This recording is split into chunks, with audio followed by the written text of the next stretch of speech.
Okay, welcome back to Fans Pulse Lap 2 of episode 33. We're now about to discuss the season in preview/review. So a little bit, it's customary, I think, at this time of year that we want to look back a little bit before we look forward on the season just gone and pick out a whistle-stop pace some of the highlights of the British season just gone.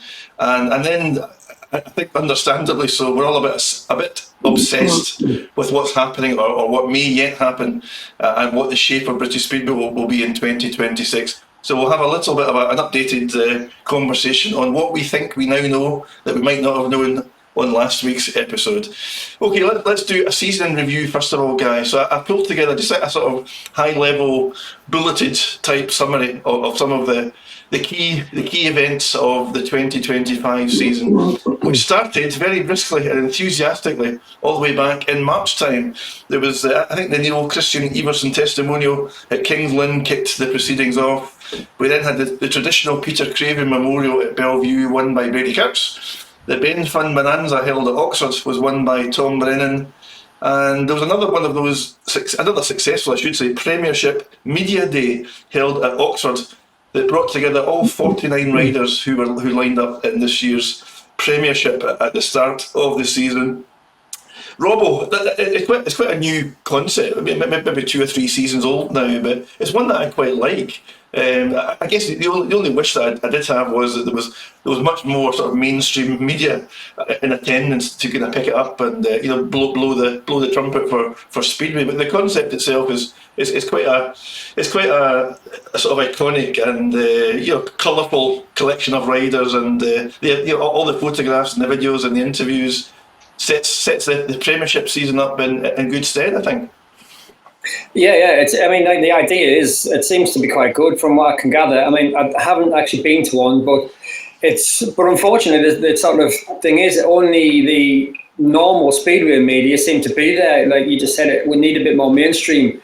If we can get them there, and maybe there's a few more local TV channels or whatever, national TV channels, national papers, etc. That's kind of what it needs to be, I think, really, as well as all the local stuff and the normal sort of Speedway media that are there as they always are.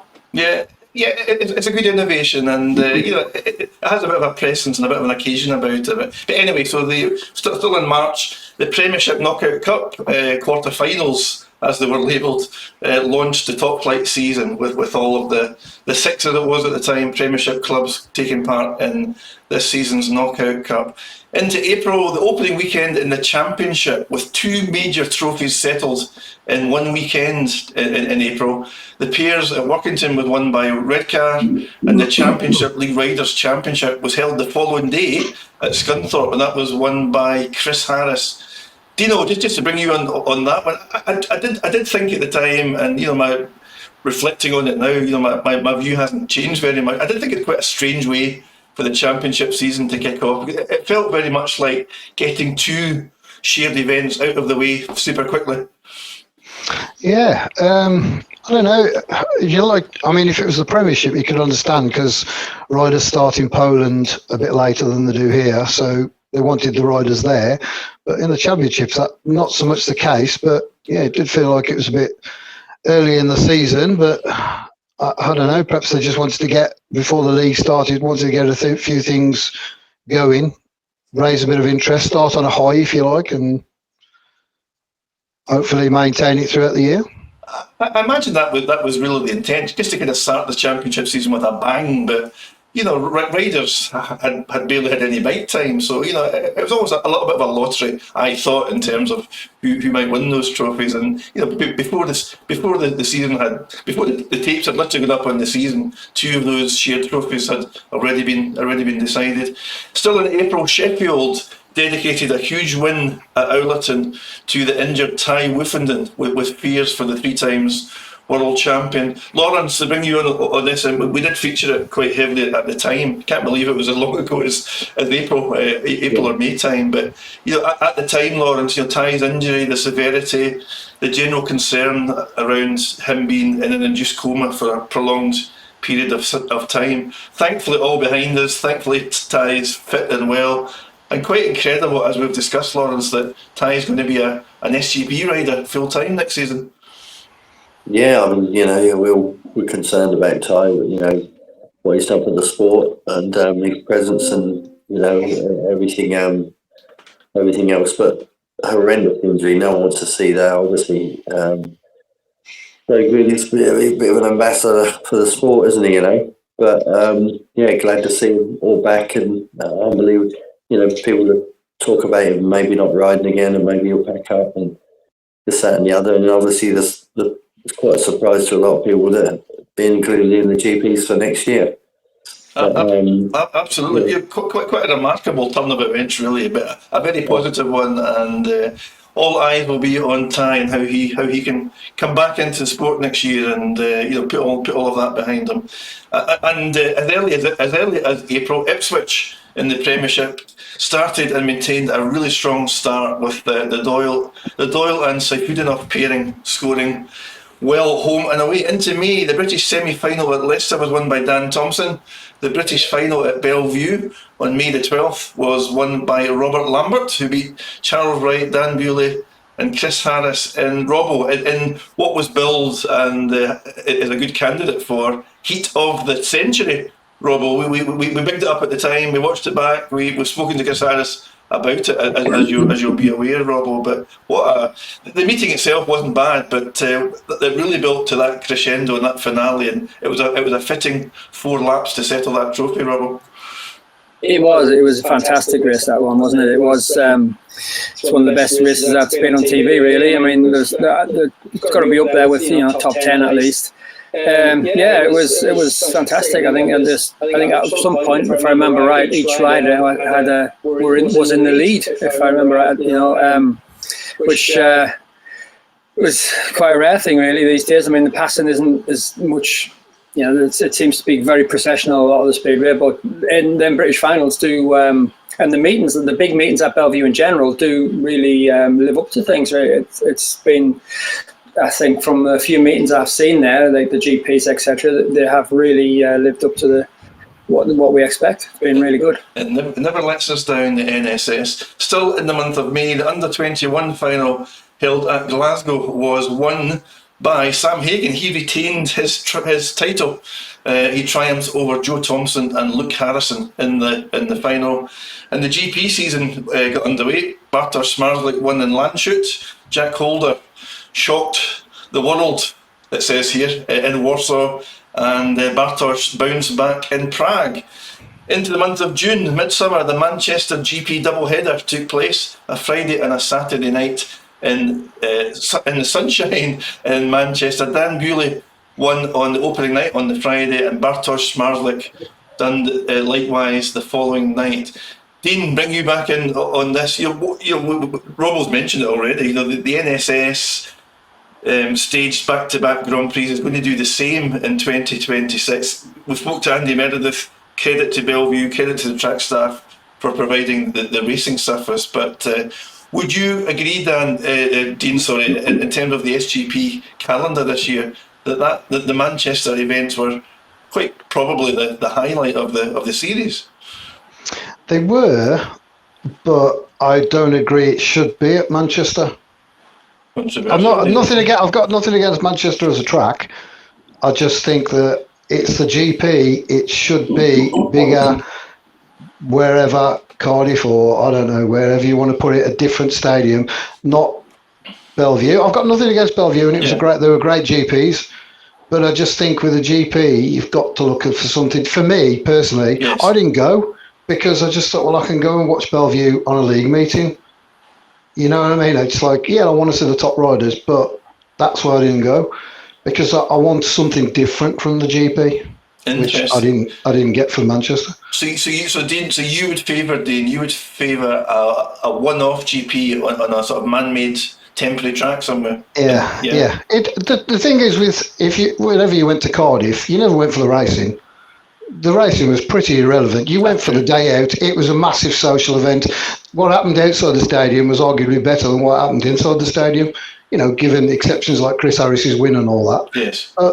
You know, it should be something different. It shouldn't be the what we have for the league thing. It should be a separate thing. But you know, I suppose we've got to cut our cloth accordingly. And Bellevue did a great job. Yes. You know, but in my opinion, it should have been somewhere else. No, it's a good point, Dean. And you know, if Speedway wants to be, or the promoters of the SGPs, if they want to take Speedway to new levels, then potentially they've got to be considering taking the SGP to a Wembley or a Premiership football stadium or something like that. But good point. With the way it is today, where you can put a track on basically anything, because a lot of these stadiums now all have concrete floors, even the football pitches, and the pitch is like put on the top of a concrete floor, so they can put concerts in there and everything. So putting a track into any stadium now is it's no different to putting it in Cardiff, except Cardiff's got a roof.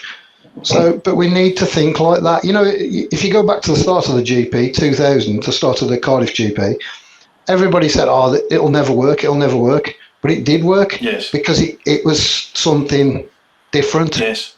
And it was a shot in the arm. Yes. Now it's like I don't know where. You know, obviously it's not my money that the gambling on these stadiums, and obviously that has to be taken into consideration. But that's just my opinion. It needs to be something different. No, and you're entitled to your opinion. You've got a roof as well, so you're guaranteed a meeting. Yeah. Yeah. You know, we saw some dreadful Grand Prix at Cardiff, but you know, for those first, I actually think Cardiff itself run its course way before we finished there, and it should have been moved to another venue. Like, I don't follow it, but I believe in Newcastle they have this rugby weekend where all the teams go to Newcastle football ground and play this massive tournament over the weekend, and all the teams are there. That's what Speedway needs, not a one-off event.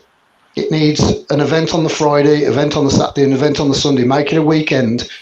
You know, I don't know, put the pairs in there or something, or do you know, anything just to fill it around the Grand Prix. Do you know what? And make it a weekend. Yeah, one thing, and you've kind of triggered this already in me, Dean. It was something I was going to touch on a little bit later on in this segment. But you know, over the weeks, over the months, you know, we on 360 Speedway have tried to provide a little bit of, I wouldn't say thought leadership, but you know, some of it's smart thinking, some of it's very obvious thinking, but to reintroduce things that used to work in Speedway, or to introduce and try new things in Speedway. And you know, as much as I'm quite satisfied that or will be quite satisfied that all the clubs will come back to tapes next season.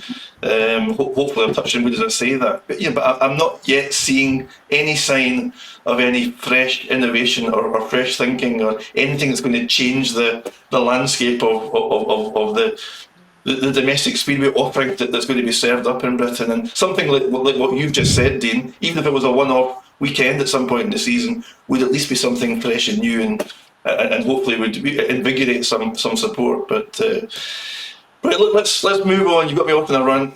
So still in the month of June, the Premiership Knockout Cup semi-finals took place. Leicester beat Sheffield and Kings Lynn edged out Ipswich.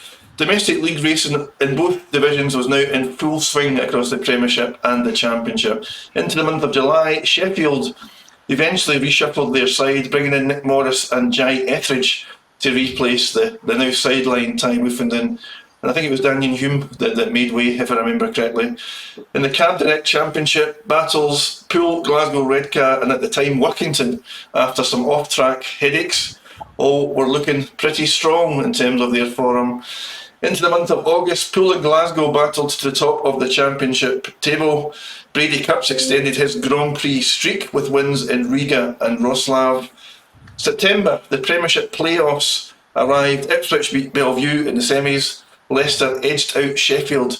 Both made for excellent TV. Robbo, just to bring you back in, I can't remember, Robbo, if you told me that you did or didn't watch some of the can't remember who they're called, the televised, well, it's not BSN, it's another one. TNT. Yeah, that's the one. When the Premiership semi-finals came round, Robbo, but they were dramatic. They were everything that you would want televised live Speedway to be, Robbo.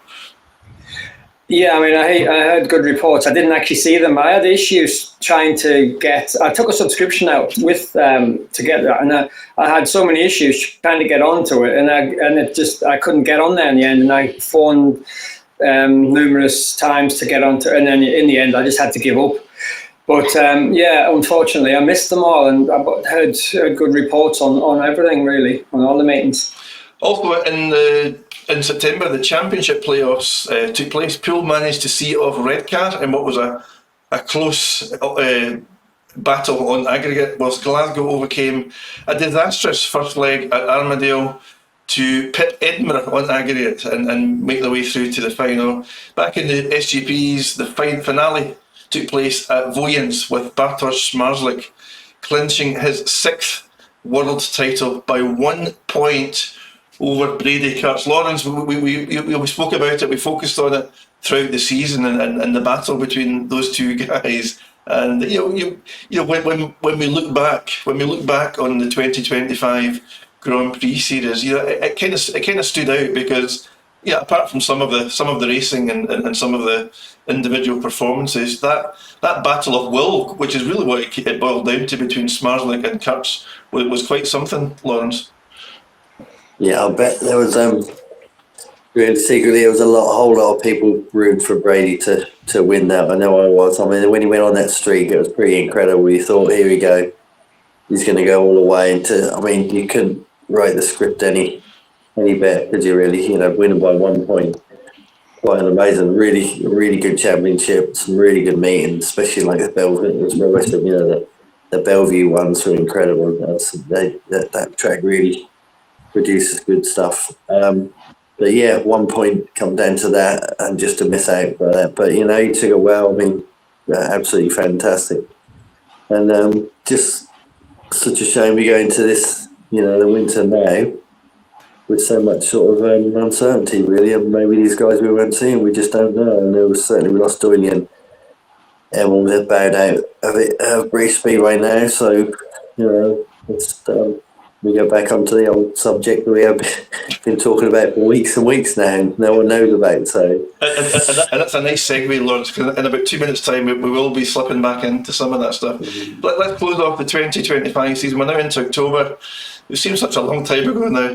Ipswich Witches were crowned Premiership champions, their first title since 1998. At the time, Dean, who knew that a handful of weeks later that Ipswich would be subject to all of the doom and gloom and all of the headlines for the wrong reasons that we've been reading recently? Yeah, I mean, all the playoffs were, I thought, well, there was obviously the Glasgow Poole first leg was a bit of a duff meeting, but the return leg was fantastic. But all the playoffs were great meetings with lots of suspense. And it's unbelievable. I mean, they got a decent crowd at Ipswich for that final meeting, and then a month or 2 months later, it's in tatters. It's maybe in the fullness of time we'll get the opportunity to speak with Chris. Like I've said before on 360, I completely get that things might feel a bit raw at the moment. But one thing I would like to ask is, at that time, in October, when the Witches lifted the silverware in front of the TV cameras, was there any inkling at that point that things might not be going in the direction of travel that Chris would be happy with? It would be interesting to know whether that was or wasn't the case, even at that stage. Also in the month of October, as Dean has alluded to, Poole Pirates went on a bit of a silverware winning campaign. They won the Knockout Cup, the Maxi Cab Knockout Cup, and Glasgow and Poole, as Dean just mentioned, fought a tense, dramatic, classic grand final, with the Pirates relying on Zach Cook and Richard Lawson to win the league title in a superheat at Glasgow in that second leg. And a week or so later, Poole were then shocked by Redcar, a rampant Redcar bears, who lifted the BSN Series trophy, preventing another Dorset treble. And the final piece of notable action of the 2025 season in the UK was the British Under-19 final at Workington, won by young Luke Harris, who beat Jody Scott and Cooper Rushen. So they're three young men who have big futures ahead of them, and I'm sure we'll talk a lot more about those guys, Robbo, in the season to come. Cooper Rushen in particular, I'm super keen to see in action at championship level, as he's going to be. Yeah, I'm looking forward to seeing him. I haven't actually seen him ride yet. He's been. I follow him on social media, so I see what he's doing, what he's going on, and yeah, he seems to be doing very well. Hopefully he's another sort of. He can be another Dan Bewley, so to speak, you know, and along with the other guys as well, not just him. With Jody, I see good reports on Jody as well, and one or two of the other young lads. I tell you what, I'm going to look into the camera and say, Luke Harrison, Jody Scott, Cooper Rushen. We would love to get you guys on at some point on 360 Speedway to do some interviews, perhaps before the new season starts. So I'll do my best to reach out to you when I can catch my breath over Christmas, and we'll see if we can tee something up for the new year. All in all, not a bad season, other than perhaps the low number of Premiership clubs and the well-publicised struggle for Birmingham before the season ended. The race action, the TV coverage, the drama, the crowds, it was, I think, in my opinion at least, Dean, a pretty decent season, all things considered. Yeah, I mean, I think it started well, like you say, with when you were talking to Stuart at the start with this media day. I thought it looked very professional. It's one thing I've always banged on about is the little things, especially when you're on TV. You know, it's like one thing that I always say, and I know it happens, and it's, you know, it's like you've got mechanics all dressed differently, which to me, they should all be dressed the same. And then one bends over to change the sprocket and you see his arse crack on TV. And it's like, these little things, they matter. They matter to the outside world.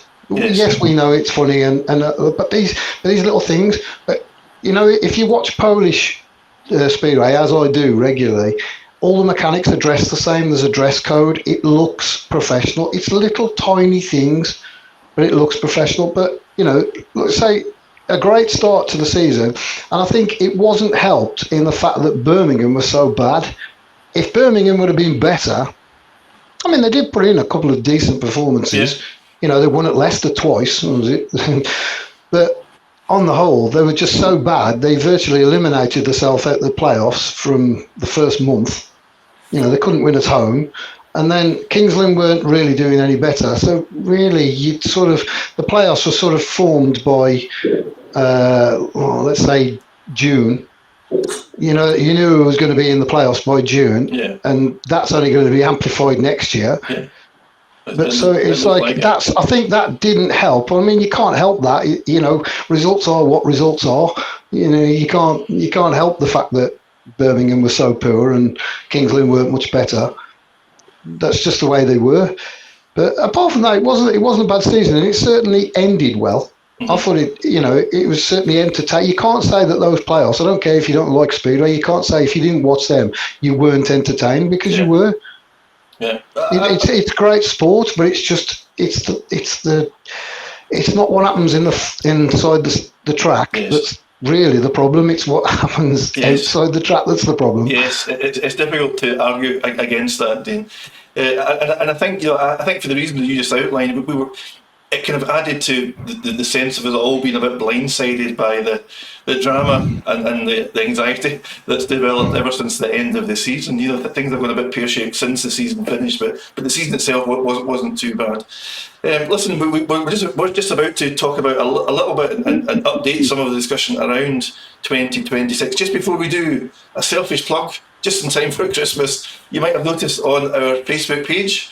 If you don't follow us on Facebook, please search us out on Facebook, 360 Speedway. You'll have noticed in the last week or so, we have launched an online store and a range of Speedway-themed accessories. And I'm pleased to say, for the first time, that I can show you some of them. So I'm going to stand up now. How about this? Can you see that? So this is one of 3 or 4, I think, T-shirt designs. Speedway makes me happy, and a little bit of a 360 logo in the background. So there's different versions of this. I just wanted to show you that. And I've been feeling a little bit under the weather, and I've been sipping a Lemsip from this mug. It's exactly the same logo that's on the mug. Speedway makes me happy on both sides of the mug. And you can choose your colour for the handles and inside. There's a range of colours as well. Some other things, I'll post a link under this video, but on our Facebook page you will see some links to have a browse at the 360 online shop. Any sale proceeds will help to keep 360 on air into the 2026 season. We do have some operating costs in terms of softwares and subscriptions and things like that, and it would be nice just to try and offset some of that stuff. That's my little appeal. Right, back onto the Speedway chat. So we've focused quite a lot recently on the likely direction of travel of Speedway into 2026 and the implications for British Speedway as it heads towards a shiny brand new season. And by the way, when the calendar flicks over to January in just a couple of weeks' time, doesn't the new season feel so much closer? We've toed and froed a bit, Lawrence, on what we expect to happen for 2026, and that's been because we've been we're not completely in the know. We've been interpreting and reading into things that we've seen and heard, and in the championship, Glasgow and Redcar in the last week have now announced their full 1 to 7. All of the other clubs, possibly with the exception of Scunthorpe, have announced at least 3 or 4 of their riders for next season. So I think, Lawrence, there is now no doubt that the championship are gearing up to have exactly the same format, exactly the same membership in clubs as they had in 2025, Lawrence. That is undoubted, yeah? Yeah, I mean, we've said on here pretty much all along. We've surmised it will be the two. We thought it would be the 2 leagues. Well, basically, the championship would still be running as the championship, and either it looks like if they can't sort anything with the Premiership, maybe some of those clubs will have to, if they want to run, maybe they're going to have to run in the championship. But I know Leicester have committed recently, aren't they, to run in the Premiership, but where they're going to get this extra club from, because as you say, all the championship teams seem to be pretty much sorted, get all their ducks in a row. So I'm not sure really. As I say, it may come down to, if you want to run, you're going to have to go championship. We have one league by default. That's the way I see it, really. It's interesting, Rob. We've ebbed and flowed a little bit on 360. I mean, even today I was reading some comments on social media from supporters, and some people aren't even as confident as we are. I think we've come to the consensus view that there's going to be two separate leagues potentially, or it looks highly likely now there's going to be 2 separate leagues. But only a handful of weeks ago on 360 Speedway, we were suggesting it had to be 1 league. That made more sense. So we've ebbed and flowed on it. But one thing, Stuart, that I just wanted to ask you about, and it's an interesting observation, I think, because. And one that maybe puts not a question mark over any assumptions that anyone has. So right here, right now, despite all these championship clubs naming their full team or the majority of their team, no club in British Speedway yet, as far as I'm aware, and I could be wrong, hope I'm not, have yet put their season tickets on sale. And I'm not quite sure why that would be. It feels like they must be waiting for some rubber stamp at the AGM, but if the direction of travel is the championship remaining the championship and they've signed all the riders, why are they not selling their season tickets, Robert? Yeah, it's a good point. That I mean, normally they get them announced as soon as they can, don't they? Especially for prices, and their prices for the following season. Normally there's a small increase and they get it out there as soon as possible. And I think, do they do deals? The clubs normally offer deals if you buy a season ticket early on, you get a better offer. But yeah, it is a good point. Why haven't they done that? It's maybe they are waiting on some kind of confirmation, finalisation on something. But maybe they're all just waiting to do it at the beginning of January. I don't know. There's possibly a reason for it. It might be something that we're waiting to hear, like big news thing, or it might not. It might be just a thing. They might have just agreed, yeah, let's all announce that at the start of January. It could be just something as simple as that. It could be. So listen, if the championship are signing riders and filling up their teams, that couldn't be any more different from the member clubs of the Premiership, because there's pretty much radio silence from Premiership. Since Leicester made their club announcement a couple of weeks ago, I think it is now, we haven't heard any official formal statements from any clubs. To your point earlier, I think Lawrence, I think you mentioned that Doyley, Emil have now confirmed that they're not going to participate in British Speedway this season, certainly not at the outset at least. We can only hope and keep our fingers crossed on positive news coming from Ipswich, from Sheffield, because both of those clubs are officially up for sale. And Brady Kurt's signed for a Danish club as well, and he's committed to Denmark. Who was that? Sorry, Doyley. Brady Kurtz. Brady, I think, has signed for a Danish club. You're right. So yeah, it's all speculation, Who knows? Listen, we're constantly on. We're in the zone where we're constantly looking out for some positive news. Anything that's remotely positive, I think we're all trying to latch on to. So the championship, as I've mentioned, I have read some statements from at least one championship promoter who has suggested what the fixture calendar is going to be this year, and it's no different from last year. So based on a 9-club league, each club will have a guarantee only of 11 home meetings. That's 8 league matches, 2 BSN and 1 knockout cup. So only 11 meetings at home are guaranteed, and therefore clubs are going to have to rely on progression in cups or playoffs, etc., to build on top of that. I've got to say it, and I've said this before on 360.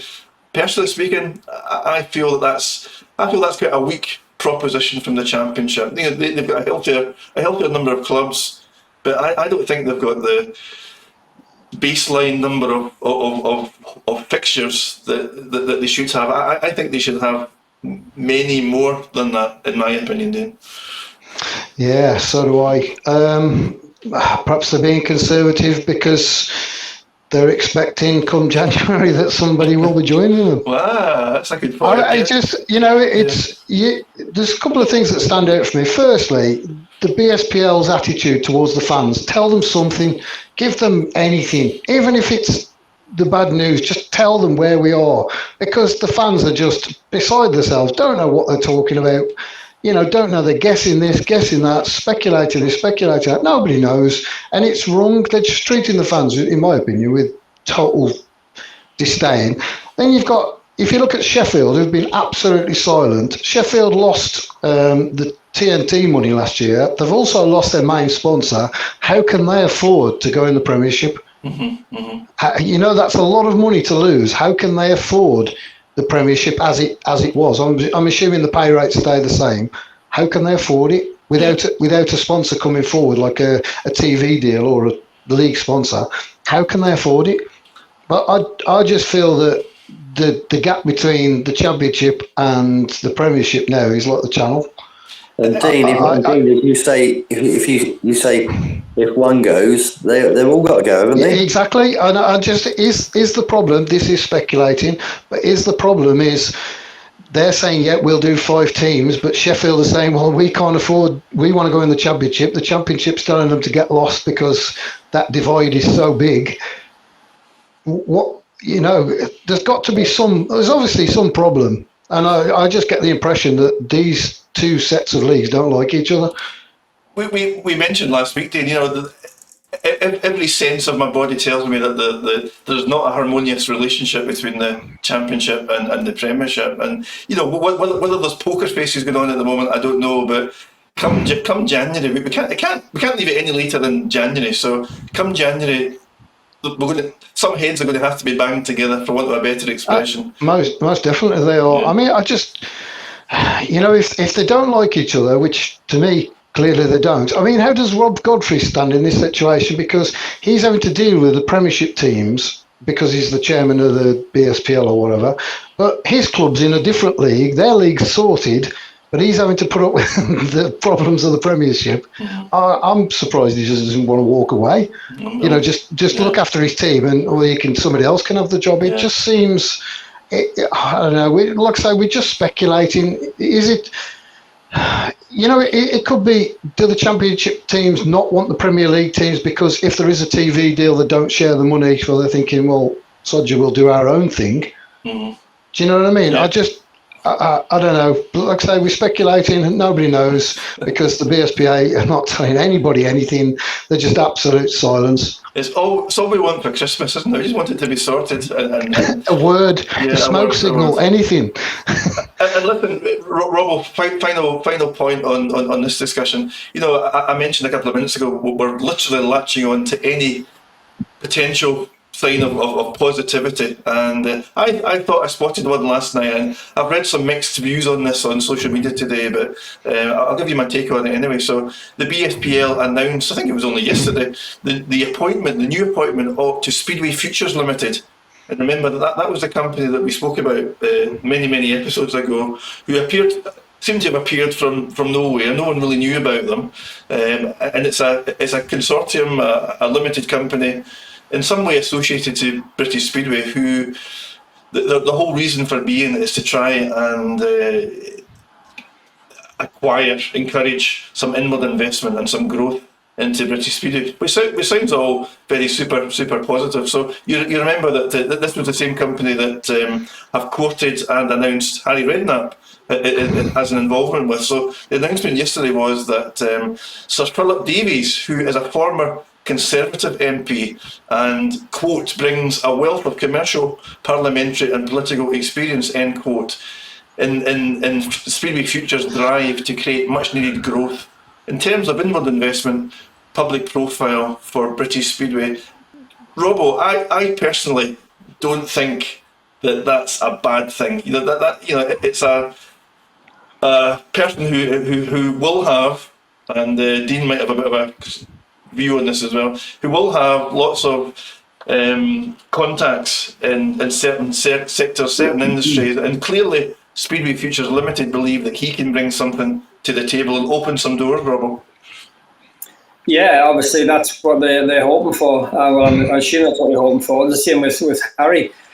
But I mean, I know that since the announcement of Harry being involved, I have personally haven't heard anything more. What until now with the new guy involved. What do they do? What are they doing? And are they doing something in the background, or are they just trying to be a front, like a figure, like a front figure for the promotional side of it, and hoping that you see some of their contacts, can latch on to the side of it and sort of come along for the ride, so to speak.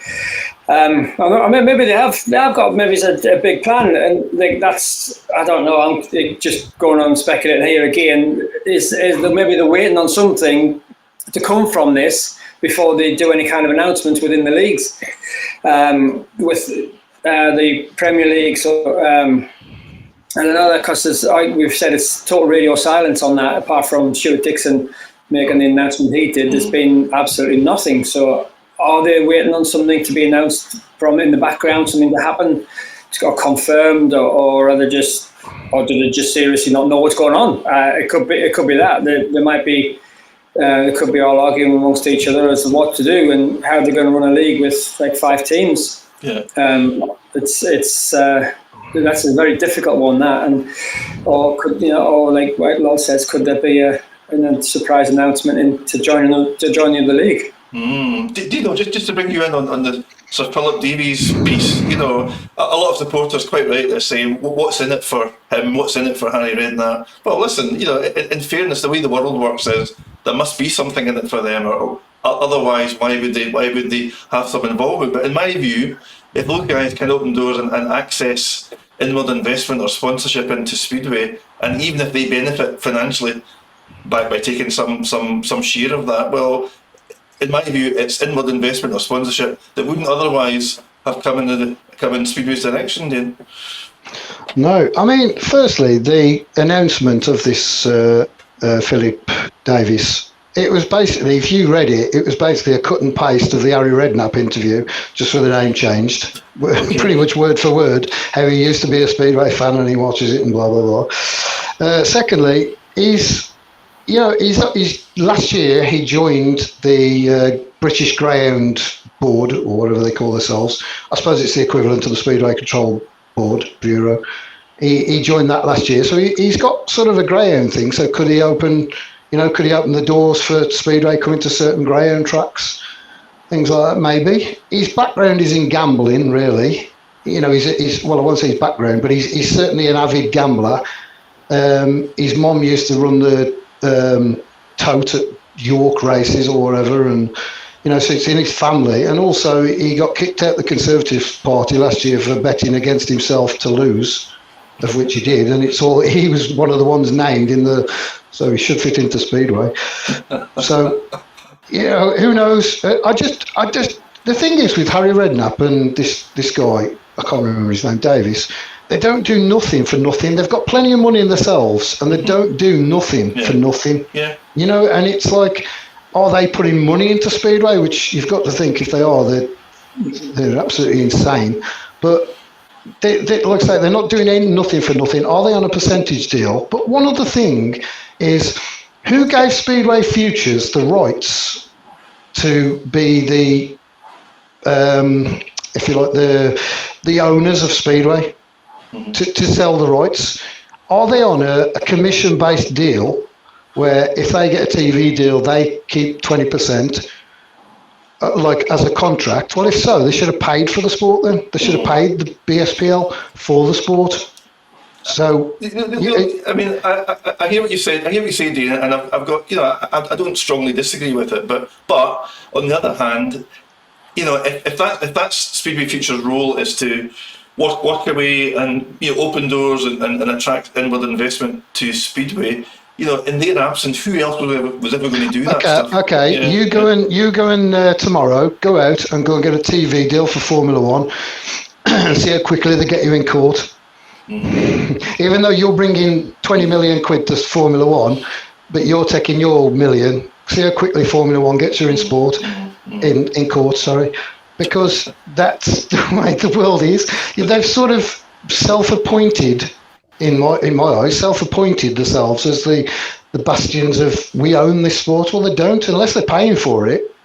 Or if it's an open deal and anybody can do it, well, I encourage all the fans to go out there and get your own deal, because you're going to make a nice little earner on the back of it.